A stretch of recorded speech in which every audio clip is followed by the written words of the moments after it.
Welcome back. Welcome back to Let's Create Tuesday. Good to see you. It's a place where we say, hey, world, you're awesome. You're fantastic. We love you. It's, gosh darn it, there are so many interesting, exciting things to do and be.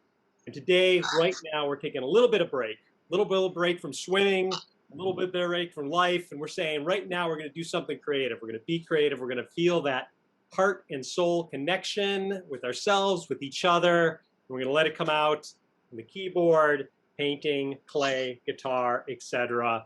And that's what we're all here about. So today, exciting, Let's Create Tuesday.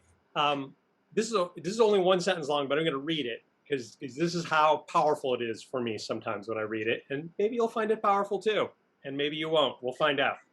Are you willing to give up who you have become to be who you are? Are you willing to give up who you have become to be who you are?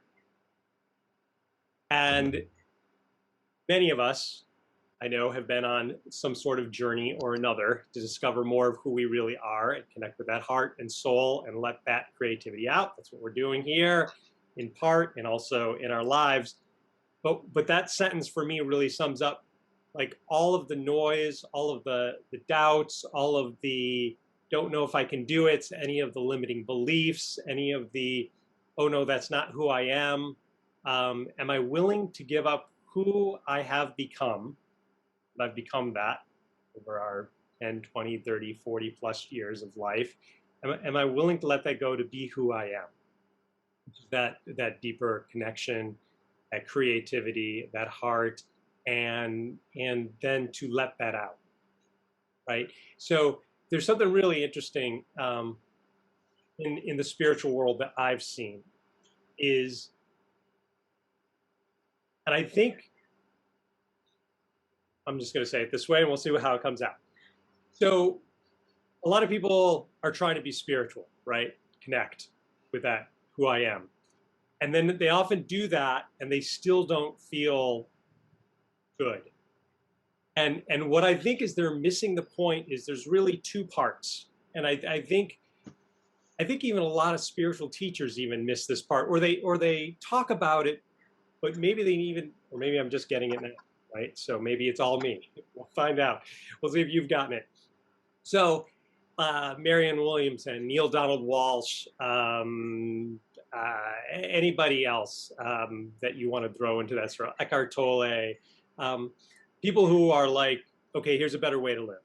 Okay, so they get connected with that part of themselves, and so then everyone reads their books, their tapes, to see the presentations. They're like, oh my gosh, the power of now, right? This is it.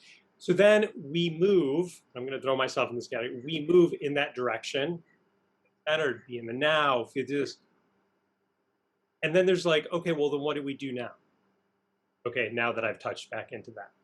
And so there's a saying of there's this guy walking through a village and he's looking for enlightenment and he hears, that there's someone, and he looks over at this woman and he just like knows.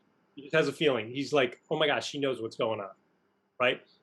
And she's carrying, one of those wooden yoke things with 2 buckets of water, and she's walking and she's got a little smile on her face, but he just knows she knows. And he's like, oh my gosh, tell me, what is enlightenment? And she looks at him and she smiles and she puts the water down. And then he goes, okay, what do you do after enlightenment? And then her smile gets even bigger and she picks it up and keeps going, right? And so where this translates into the people that are like known as like spiritual people in our culture and our society, I named a few names, it's not really about just being in touch with that. It's then sharing and being creative from that place, right? Eckhart Tolle keeps writing books. Neil Donald Walsh keeps writing books. They make movies. Marianne Williamson even runs for president. It's a constant thing of being in touch with that and then doing something, right? And so a lot of people that I've talked to, sometimes they just shoot for getting in touch with it,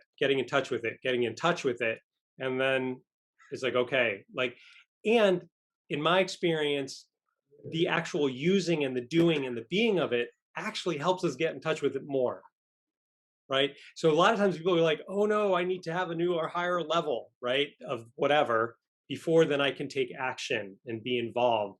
And Let's Create Tuesday, what we're doing is different in the sense of, oh no, wherever we're at, we're connected to our heart, we're connected with our soul, we're connected with our purpose to some degree, whatever that is. Let's get in the game. Let's start writing, let's start painting, let's start drawing. And then we're like, oh my gosh, this is fun. This is good. This feels good. And then it's the constant back and forth of doing it, getting in touch with it, getting in touch with it, doing it, in touch with it. And slowly it shifts from doing it once a week or twice a week to, oh, this is my new identity. So this is where then it comes full circle to the staying. Are you willing to give up who you have become to be who you are? So we have become in a long journey because of our culture, because of our parents, because of the religion we were raised in.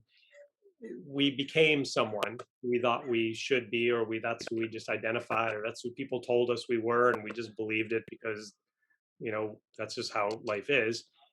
And so now we're at this point of going, oh, okay, and being creative enough and tapping into that enough, we're getting clearer and clearer. There's a whole nother part of us, and the opportunity is to really shift more into that more, and the opportunity to let go of the old stuff, be who we really are, and definitely share, create, and then that helps us redefine who we really are and lets us know who we really are.